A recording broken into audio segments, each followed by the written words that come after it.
What is up, all you beautiful people out there on the social media landscape? So today we're going to be talking about economic collapses, because it just kind of seems like every time I try to warn people about what's about to come, if things don't change, my whole view of history kind of doesn't make sense to people. It literally turns into one of those. Well, I don't know what any of that means. I don't think that's going to affect me, so I don't want to talk about it. And I'm like, it's going to affect you. People left and right keep telling me, oh, politics don't affect me, they're nothing I need to worry about, blah, blah, blah. I think people forgot about the Great Depression. I'm going to bring up a quick thing right now. I'm going to pull some heartstrings.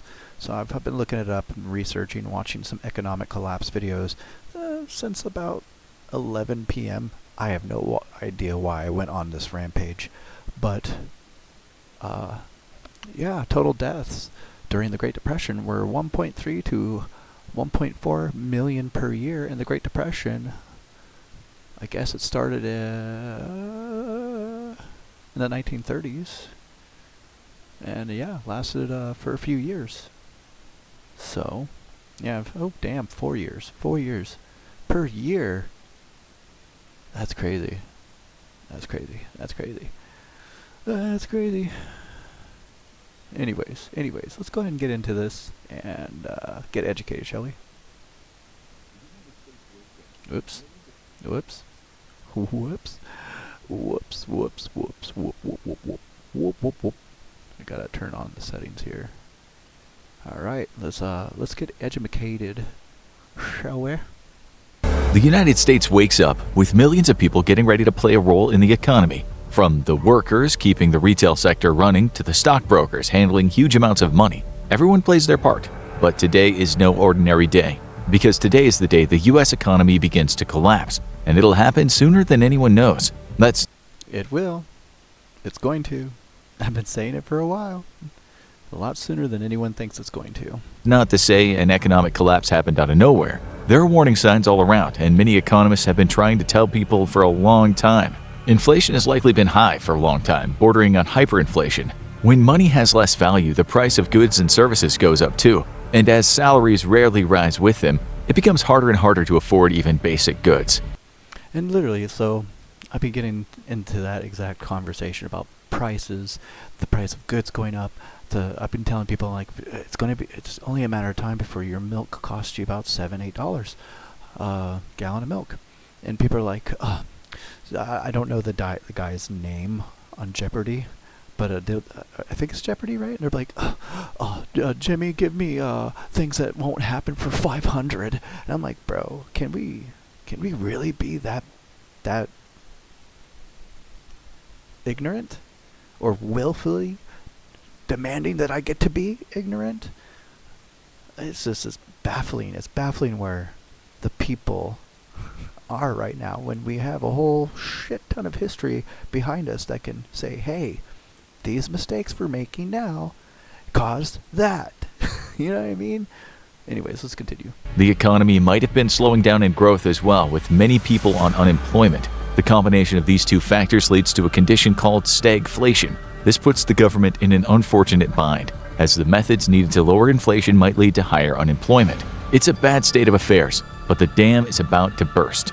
The stock market is the method most people use to gauge the health of the economy. If it's doing well, people are likely to keep investing, but when there's a sudden lack of investor confidence in the market, it can go downhill in a hurry. And it doesn't take much. If a major player suddenly goes bankrupt or a bad economic or global news drops, people start selling their stocks. Tension over current political affairs, like the pending vote to raise the U.S. debt ceiling, only makes things worse. When some people start selling, others follow suit, and the snowball effect starts. Easy to get started, hard to stop. Yeah, it's literally like the way I remember the Great Depression, when the economy collapsed. It was literally like it just, like, at least how I remember being told in history. It was literally like one of those everything seems to be fine. A little rumor gets out into the ether. Everyone starts pulling their money out of the bank. Now the banks can't give everyone their money back because the banks only have so much money on hand to begin with. Punching in on their tallies and shit. Oh, this account has $1 million. Well, we only ever carry $2 million on hand, and this guy just wanted to pull out $500,000. Oh, move the assets to that account, give them the money, but keep on record that this account that we pulled that money from still would have to have this money. So banks didn't have enough money on hand. So when that rumor started spreading, people started pulling their money out in mass, and eventually banks had to kick everyone out, and no one was able to get their money because the banks were like, we have no money. And then imagine going to the bank and then the bank's telling you, you have no money. None of you have money. You're going to go fucking ballistic. You're going to go insane. You're going to be like, time to go to grocery shopping. And all of a sudden you call your card and your bank is empty. You call the bank, what's going on? There's no money in the account. What do you mean? What took it? There's no information. Oh, what do you mean there's no information? You're going to go bonkers. And that's where the panic starts. In a matter of hours, billions of dollars are lost in the U.S. economy. Major companies see their stock value drop precipitously, some losing much of their net worth. And let's not forget about the billionaires. Many of them, like Jeff Bezos and Elon Musk, have their net worth heavily tied up in stock holdings. That means they lose and gain billions of dollars while sleeping. And today, they might just see half their net worth disappear into thin air. It's like just to kind of push that a little more out. Let's say you are a billionaire. You don't really pay attention. Your money comes in and out. You don't even have to.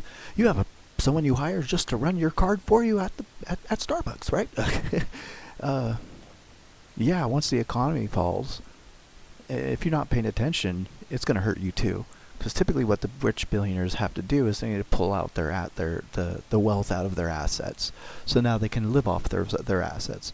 And net worth is something you cannot use. It is literally like, let's say you went up to your friend who's starting a business, and you're like, hey, I'll invest a $10K into your business, and you guys sign a contract that you won't get that money back for the first 3 to 4 years of that company's up. You're investing. You want to see that company grow. And if the company grows, they hold on to your money, they double your money, and then they pay you back when the contract is over. That way, they have some type of protection to while they're building up and you invested. That money helps them stay afloat. And it might take them a couple years to even turn a profit. So yeah, that's why everyone's like, take the money out of their net worth. It's like, it's gone. It's already signed in the paper that they handed the dude $10,000. They spent the $10,000, kept it on a ledger, and when they're able to pay that money back at the end of the contract for the investment, that's when that money becomes available. So a lot of people, at least that's how it's explained to me about net worth and all that. So they on paper, they're worth that much. But they don't have the cash of it because the cash is in circulating, building that business they handed the money to. So let's go ahead and continue.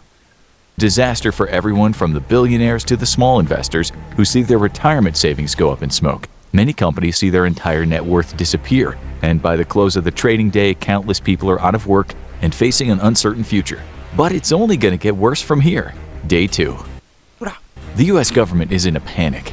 This is the worst day for stocks since 1929, even eclipsing the chaos caused by the Great Recession of 2008. They know something needs to be done, providing aid to keep the economic. We were kids, at least people in my generation. We were in high school when the 2008 economic housing collapse hit. People were living in, I remember, so after me and my mom lost our house, it wasn't just the economic collapse. It was also my parents separating. We for the first week, were living in a Jeep. So people don't understand, like, if you know what a Jeep is, you know, the one that you can take the top off, that was me and my mom for a good week.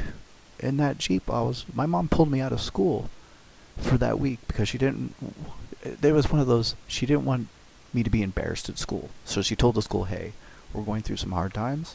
We're not doing so good. We're in the middle of transitioning. I'm going to pull my son out of school so that this doesn't embarrass him. I mean, I think that's what happened, really. I'm a kid. I didn't care. My mom said, you're not going to school. Yes! You know what I mean? So, it happened, man. Literally, I had to, as a child, had to live in a Jeep for a week because of the housing collapse and my parents separating. So, it's like, God forbid anyone has to go through it, man. That's it. That's all I have to say. Let's get back into it. Collapse from getting worse. That's what happened in both 2008 and 2020.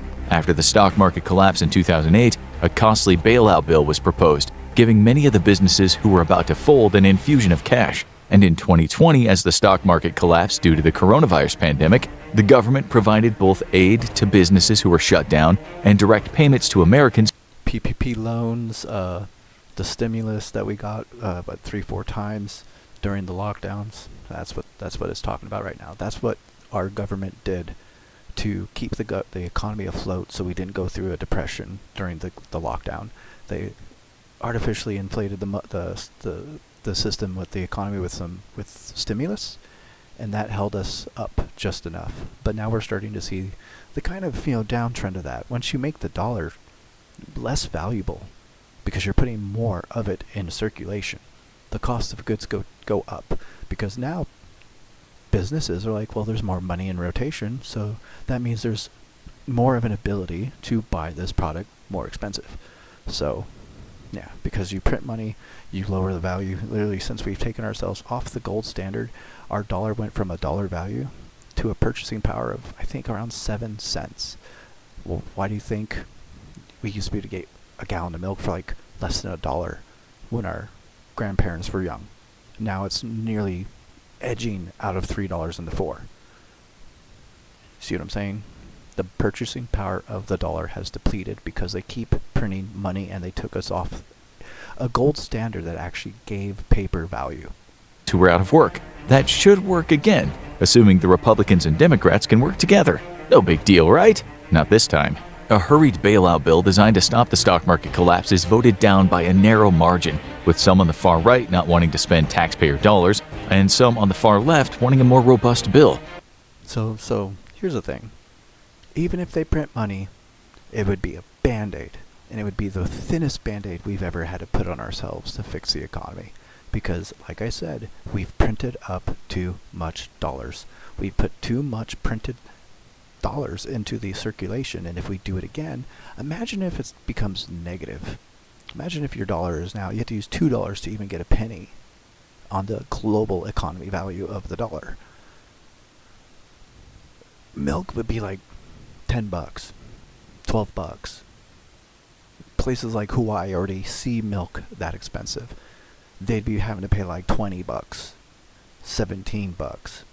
So the result is a further loss of confidence in the U.S. economy, complete with a stock market slide to match. It's starting to look much less like a recession and more like depression, and people around the world are paying attention. The stock market has lost more than 10% of its value in only 2 days, and everyone who relies on the U.S. government for money is starting to get worried. That includes Americans and those abroad.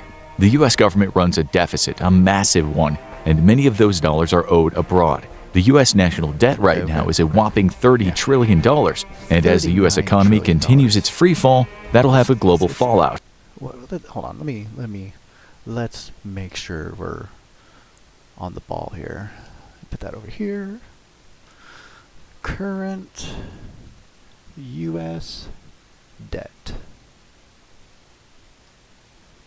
Should take us to debt to penny. Where is the U.S. debt clock?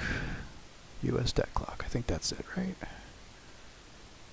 Whew, yep, I was right. Get the heck out of here. Get the heck out of here. So this is our current U.S. debt. This $39 trillion. Each American is now in debt to the to whatever we're in debt to. I don't even know. Each American right now is in debt $117,000. You all are negative $117,000 because of this. This is how much you're going to have to be paying back throughout your life to even help get the debt recovered. This is your tab. When we pay taxes, this is what we're paying towards. So every time we pay taxes, they get averaging about $5 trillion in tax revenue. They spend on average around $7 trillion. What do you think happens after a couple decades of the bank It's not even an actual bank, nor is it even federal. But they're like, hey, Federal Reserve, we need to take out a loan of $2 to $3 trillion. So over time of them taking out the money every year, we've managed to create a deficit that you all have to pay back of $39 trillion. 39 trillion we are in debt. And it's literally going up $38 a day. That is insanity.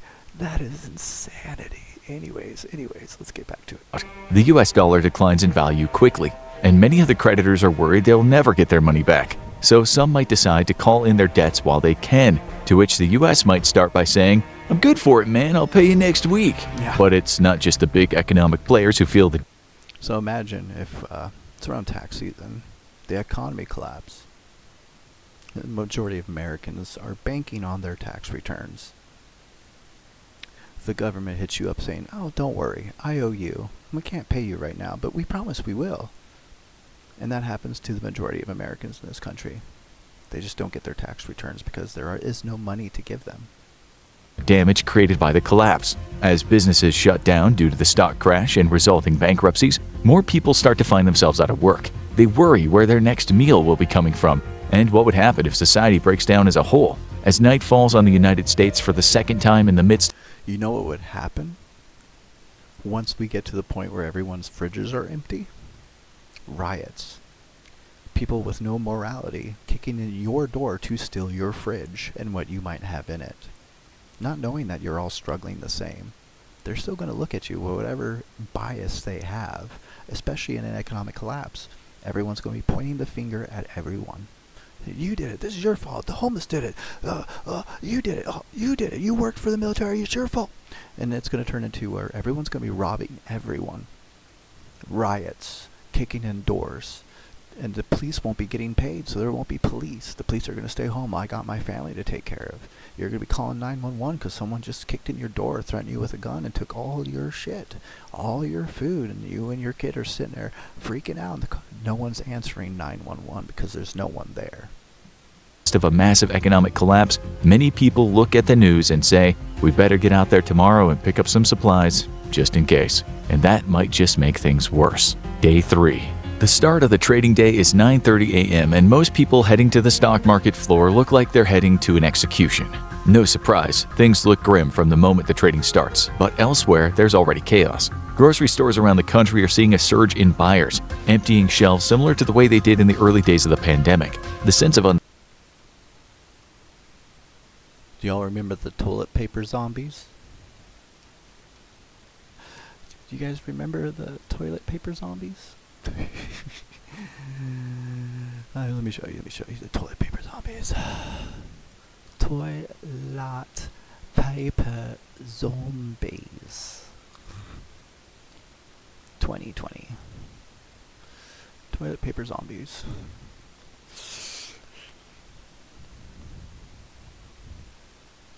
Oh god, here it is. Oh my goodness. And this is another thing people tell me didn't happen. That no one was acting like this. That didn't happen. It didn't go down that way.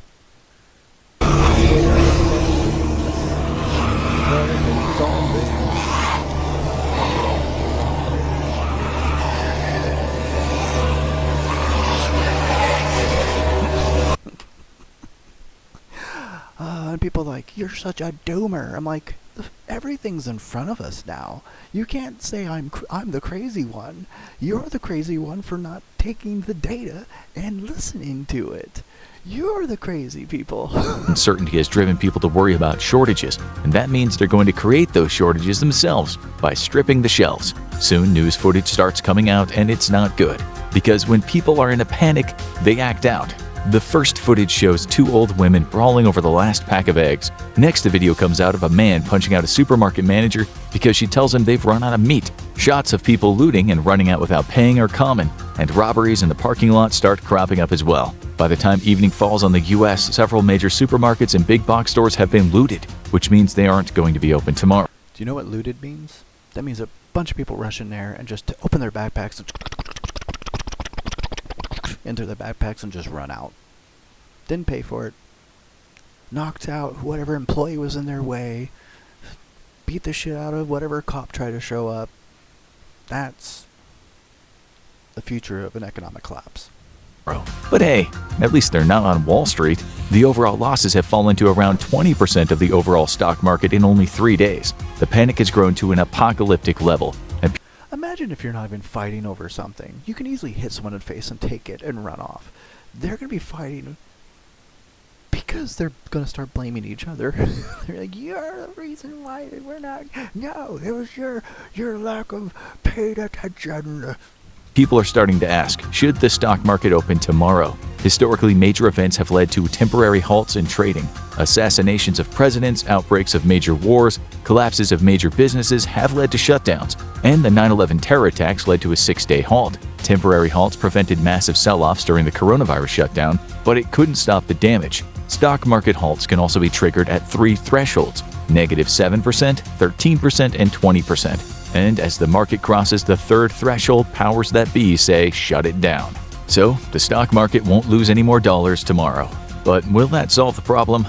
Day 4. People have started realizing this is bad, and it's not going to get better anytime soon. Much like the last morning's panicked grocery shopping, people are worried about another shortage today: money. Most people don't keep much cash on hand, instead keeping all their money in the banks and relying on credit cards to do much of their shopping. But the fear makes people seek out something a little more reliable, so they head to the bank and do some larger than usual withdrawals. And once again, they're far from the only ones. Footage comes out of lines snaking in and out of bank drive-thrus, clogging traffic. Many people are withdrawing their entire life savings, and banks are running out of cash on hand, forcing them to turn people away. As it becomes clear that this panic isn't abating, many banks start to put withdrawal limits to avoid having to close down and to make sure everyone maintains some access to their account. It could be worse. During the Great Depression, many banks went under entirely, and many people lost their life savings as a result. Since then, Yep.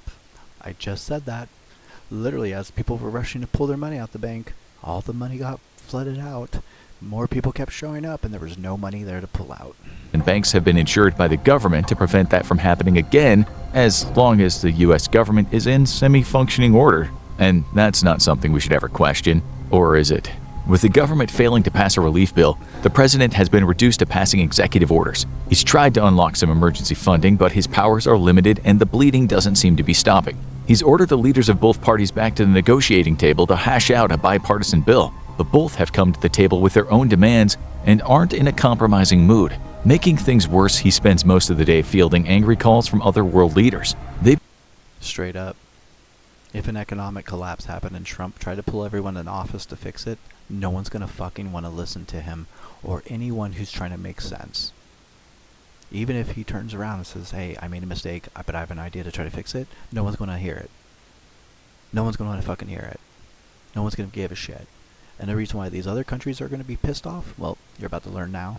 Been watching the news and they're concerned about what they're seeing. Is the U.S. economy on the verge of collapse? Right now, everything's in a holding pattern, but it's about to get worse. Day 5. The scariest thing about Day 5 of the American economic collapse isn't what's happening, it's what isn't happening. The stock market is staying shut, and no one seems in a hurry to open it again. Many of the banks that dealt with the cash rush yesterday are staying closed too, with some making people arrange meetings to do withdrawals in person or putting strict limits on the amount that can be taken out. Many smaller banks are just keeping their doors closed and not allowing anyone to withdraw money. Grocery stores are reinstating pandemic-era policies, only letting a small number of people in at a time, and by the time people do get in, most of the shelves are empty. But they say there's no scarier words than, I'm the government and I'm here to help. Yeah, Congress right. wasn't able to pass a relief bill yet, but they're still negotiating. Debts are coming due, and countries outside the U.S. are starting to wonder if the U.S. has a handle on things. They don't, but the president doesn't want everyone else to know that. The first priority is an infusion of cash to start paying off bills, and the best way to do that is by printing a lot of money. An executive order has the Federal Reserve putting cash on the printer, and the U.S. is able to take care of some pressing issues. But that has a nasty side effect, diluting the U.S. dollar and contributing to an already brutal inflation number. We're not quite at Zimbabwe. Diluting the value of your purchasing power per dollar. Level yet, where they printed billion-dollar bills and people needed to show up to stores with wheelbarrows of cash, but economists are getting nervous. And The reason why I said wheelbarrows of cash is because they print so much money, the value of their currency became so little, you literally had to have $1,000 to buy $100 worth of groceries. That's not the statistic, but that is inflation. Inflation devalues your purchasing power. Far bigger crisis might be just around the corner. The United States debt ceiling is the key to keeping the machine running, and the US usually runs a heavy debt. And when they don't have the money on hand to pay for something, they just borrow more. The government sets a limit on the amount of debt the country can carry, and periodically they have to vote to raise it. That deadline is sneaking up fast, and while the congressmen are debating on what a relief bill should look like, this might be an even more pressing concern. Because if the debt ceiling doesn't get raised, the US defaults on its debt, and that's when things get really bad.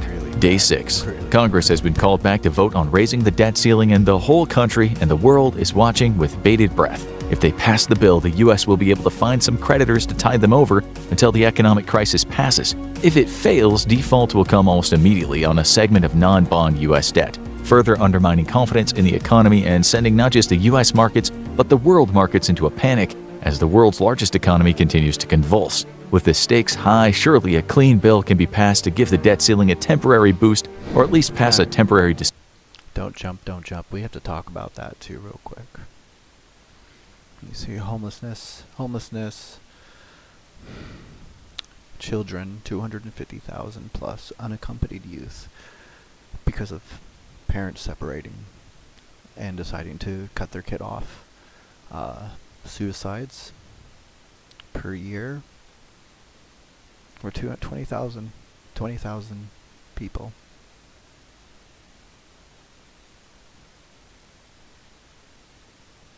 I don't know all the special words. This is my first video.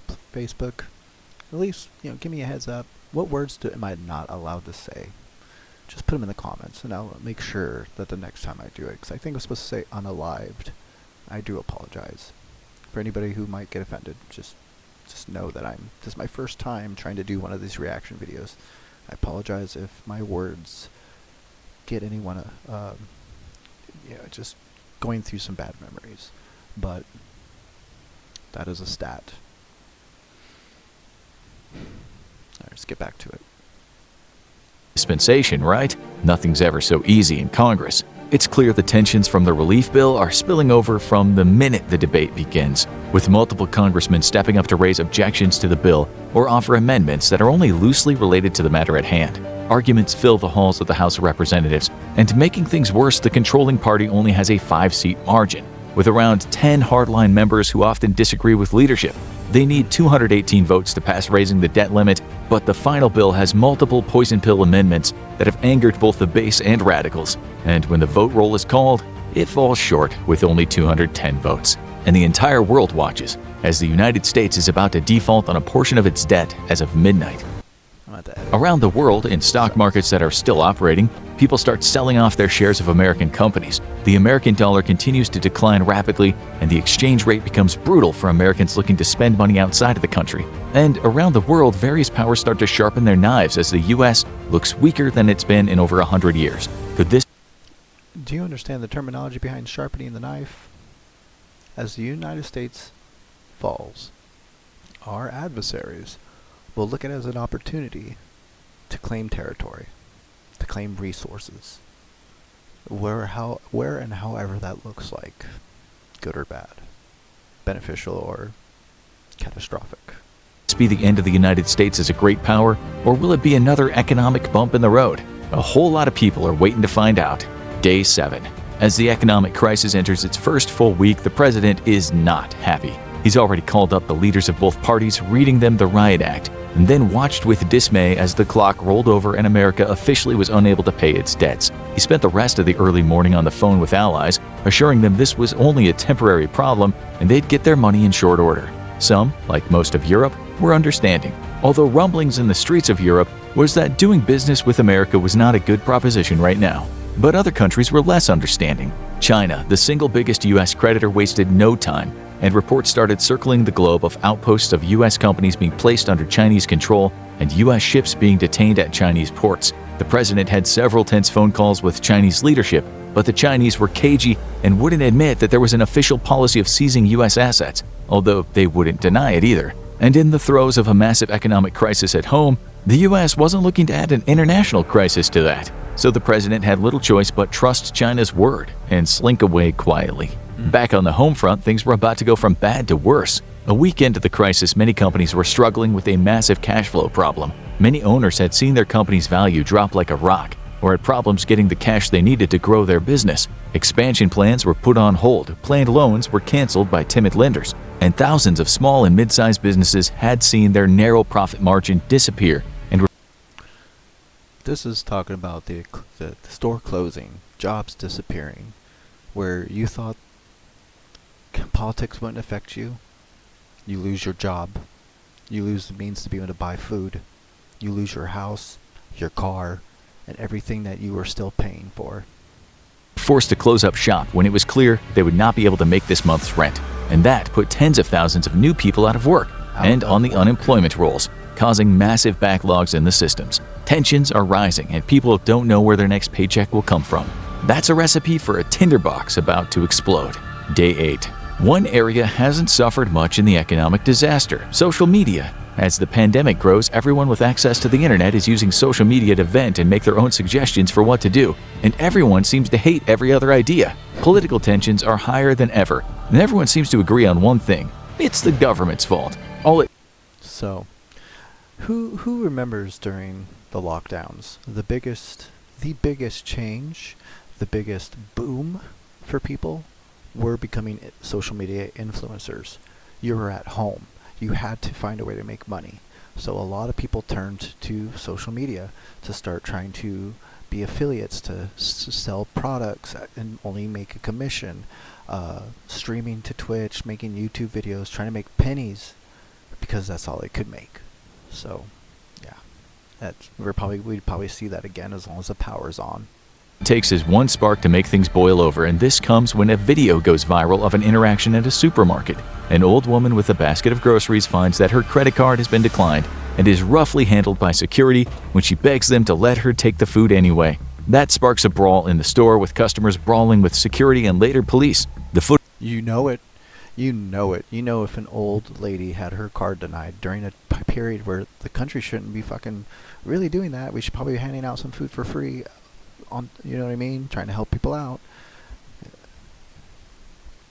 Grandma gets her card declined. She says please, but because of the riots and the food shortages, the security grab her and just throw her ass out. You can guarantee people are like, what the your problem? What are you doing to that old lady? What the hell is your problem? And they're going to be all up on them. The cops are going to show up, but they're going to be not enough cops to handle food riots. Footage spreads around the world in a matter of hours, and the public is not happy. It starts as localized riots around the scene of the initial fighting, but soon people in cities and suburbs around the country are taking to the streets. Some are ransacking supermarkets in a stepped-up version of the initial food wars. Others are taking their frustrations out on government buildings, looting stores, or brawling with the authorities in the streets. What happened during George Floyd? After everything that happened. I can look those videos up too, and I'm pretty sure. Give me something that didn't happen for 1,000, Tim. You know what I mean? So, do you really want me to look it up, or should I just wait for that to be a different video? Let me know in the comments, because I kind of have put you guys on here a lot longer than the video actually is. So I kind of want to, continue forward. We're at 33 minutes into recording, and we've only made it 13 minutes into the video. Police are out in force, trying to maintain order, but some find themselves outnumbered, and others aren't interested in fighting with ordinary Americans in a panic over the economy. The public feels like the government isn't doing anything, and that's something that cuts across all political lines. And one figure is taking more of the heat than anyone else. When a mob of protesters starts gathering at the White House, the Secret Service keeps an eye on it nervously. After all, protesting is legal. But when they start approaching the fence and tossing things over it, they spring into action.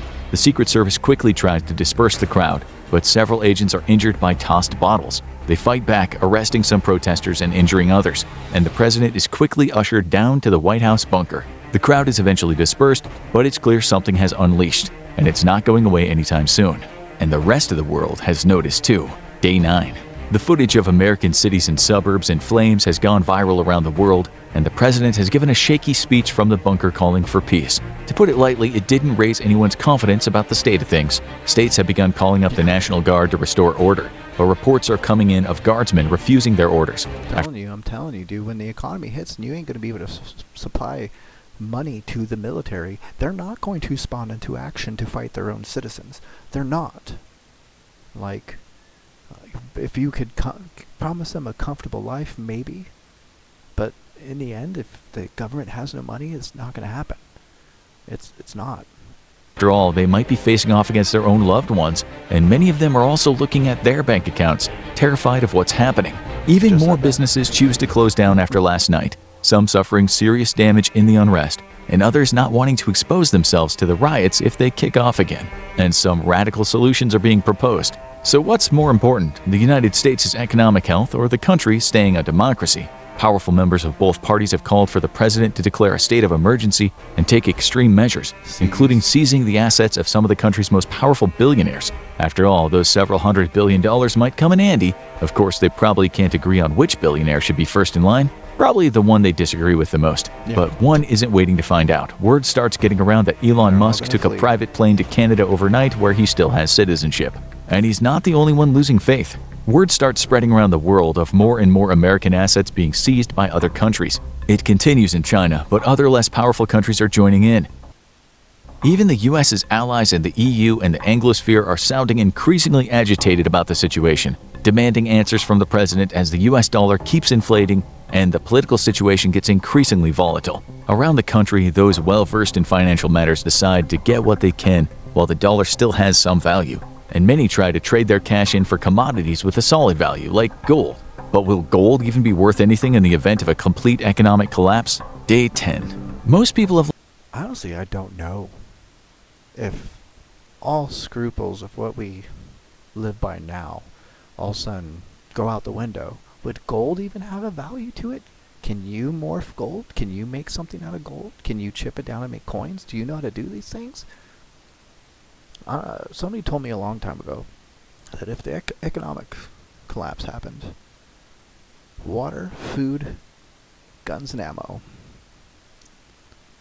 would make you the most protected person if you have enough to not only protect yourself while you're divvying things out and rationing things to your community.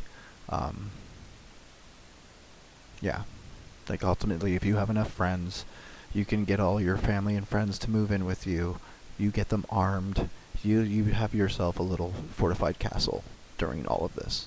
So, lost faith in the United States' ability to pull itself out of this economic crisis anytime soon. And the reason why other countries would start buying up, snatching up property is because we form debt and we sell it back out to people. I'm sure it'll talk about it, the economics of our system and just how much debt, or why you hear people say, oh, we're so in debt to China and Japan and all that. I hope it covers it. Otherwise, I'll have to. This video is just going to be longer. And it's looking more like a full-on collapse than a recession or depression. The dollar has plunged to an all-time low around the world. Thousands of businesses close by the day, and the public is in a panic. The president addresses the nation again, announcing emergency executive orders keeping the stock markets closed and instituting strict limits on cash withdrawals to prevent another bank run. However, he doesn't announce any of the far-reaching radical moves some wanted, although many say it's just a matter of time. All around the world, a massive ripple effect begins to emerge. Even the U.S.'s closest allies see a grim trend. Pending details with American companies are called off, ongoing projects are put on hold, and branches of American businesses abroad start to shut down due to the contraction of the U.S. economy. Many online markets stop taking the dollar altogether because it's too volatile to make a reliable currency. Yeah. So the dollar is called the petrodollar. And the reason why it's called the petrodollar is because at one point we took our dollar off of gold and pegged it to crude oil, barrels of oil. So therefore, if you wanted to buy oil from Saudi Arabia and whatnot, you had to give us your money, buy U.S. dollars, and then give the U.S. dollars to the person you were buying the oil from. That has recently changed in current years. Almost every country was a part of the SWIFT banking system, which is the West's banking system that keeps track of all assets flowing left and right, whatever. Right? During the Ukraine-Russia conflict, we kicked Russia off of our SWIFT banking system. We froze their accounts. China, Russia, Saudi Arabia, but Brazil and a few other countries were like, whoa, if the United States is supposed to be like the global reserve currency, everyone needs dollars to survive, and the United States can weaponize that and just kick whoever they want off of it after promising since World War II that it was going to be a fair and equal system, that you just couldn't get kicked out of it no matter what you were doing. This is the new economic liberal order. Everyone started panicking, saying, wow, they can weaponize their currency to deliberately destroy a country? We need to do our own thing. And so a lot of these other countries formed their own economic system called BRICS, and they use a trading system called SNAP, which is, I think it's called SNAP. I'll have to look into it again. But they created their own SWIFT banking system, so therefore they can bypass having to give the United States dollars in order to trade in oil. A partnership we had with Saudi Arabia, where we talked to them about, hey, we'll peg our dollar to your oil, and we'll work with you, and you'll get really rich. And it was actually mutual beneficial relationship. They got U.S. dollars and military protection. Well, because of the fact that we're so broke, inflation is so high, we're noticing our allies are like, whoa, we're not getting much value from this trade anymore. We're going to probably break off and start trading amongst ourselves. And literally, that just started a few years ago. And since then, you've seen the United States fall and falter and start to crumble underneath this, to the point where we're reacting to it. I don't know if anyone notices, but it seems like we're going out of our way to be like, well, you want to separate yourselves? Well, then F you. And we're kind of doing whatever we can to shake things up, if I may say so myself. Probably not the best move, because I think our government thinks the old playbook is going to work. I don't think I've ever seen this happen before. Even reading the history books, I don't think we've ever been to this position to where they're making their own banking system and they're being successful at it. They're making their own ledgers. They're making their own SWIFT payment system. And I don't think we've been here before. Because after World War II, we were the dominant economic superpower. Our dollar, everybody wanted a piece of it. And now people are trading amongst themselves, kind of looking at the dollar as not being valuable. As it declines by the day, the seizure of American businesses and ships in less friendly countries continues, but the U.S. is too preoccupied to care at the moment, and many American citizens abroad start to head home. Not that home is looking all that inviting, as the public starts to prepare itself for a prolonged economic crash and possibly a total collapse. What'll they need? The hoarding we saw in the first days wasn't exactly productive, but longtime preppers have a plan for the worst-case scenario. They're stocking up on food with a long shelf life, water filters to ensure a supply of clean water, clothing for the winter, tools including axes that will allow them to cut wood for fire and serve as a weapon in a pinch, first aid kits, battery-operated radios, and flashlights in case the power goes out. Most of these are worst-case scenario items for total societal collapse. I hope you guys are writing down this list of things to get. Just to have at least a month of resources on hand. Food, canned goods, tools, flashlights, batteries, sleeping bags in case we lose power during the winter. Start looking into these things, guys. I'm not trying to scare you, but it's always good to just have everyone tells you to have an emergency savings account in case the car breaks down. Always have at least 1,000 to 2,000 put away if you can. Imagine this being, well, in case money disappears, well, at least we have this. I'm sorry, guys. I know this is scary. I know we're living through frightening times, but please bear with me. I wouldn't go through making a video for 44 minutes and 40 seconds if I didn't care, and I wanted you guys to kind of try to take an opportunity to see what I see and why I've been losing my cotton frickin' mind.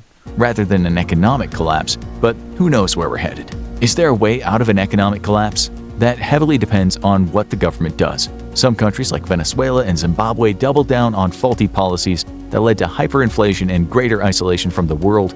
Others like Argentina were able to rebound from defaulting on their debt by negotiating with their creditors and restructuring their debt. It was a long, hard 4-year depression, but they eventually started rebounding economically and came out of the default. They just needed to work together and establish savvy policy. Good luck with that, Congress. Want to learn more about what happens when it all goes south? Check out What Happens to a Country When It Goes Bankrupt, or watch Great Depression, What Was Life Actually Like, for a look at the last time the country hit rock bottom. Scary.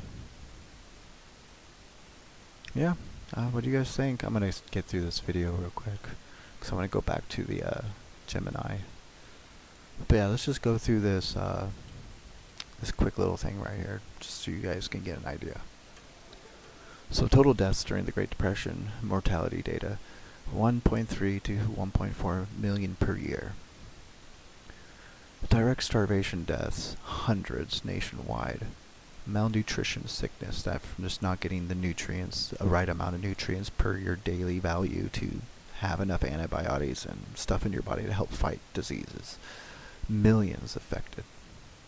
Like we said, homeless children, 250,000 unaccompanied youth, orphans youth, and people unaliving themselves, 20,000 a year, known.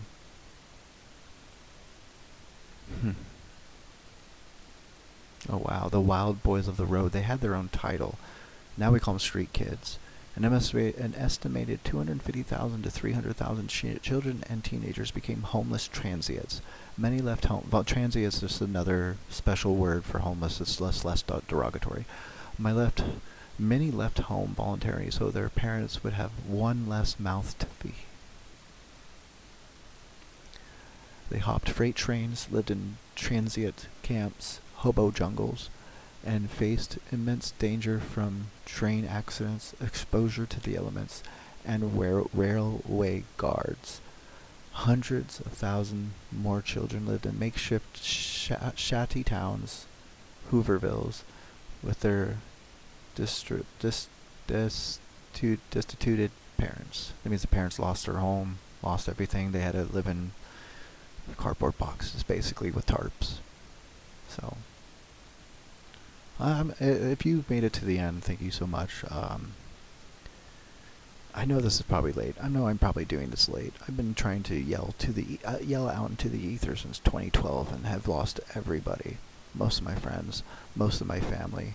But now, I just wanted to make this video to kind of express why I'm freaking out, why I have been freaking out, because for some reason in my mind, I start connecting patterns, and I'll wake up from having a nightmare, and I'll literally have a nightmare that night. I'll look, and my nightmare was a reality. Something happened to the exact degree of almost what my nightmare was showing me. And ever since, I've been having these weird nightmares of things coming true.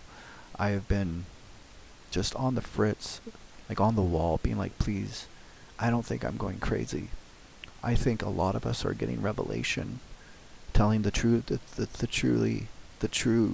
ones who see it, giving us revelation from above. And I fully believe this, because I don't think I would be back in 2012 saying, hey, I see robots, artificial intelligence, I see wars, pestilence, riots, and literally that was 2012, and then we went through 2020, 2019. I'm sorry I couldn't make it like tomorrow it's going to happen, but I've been saying it for a while, and here we are. So anyways, guys, much love, and I pray that everything blows over and I am 100% wrong.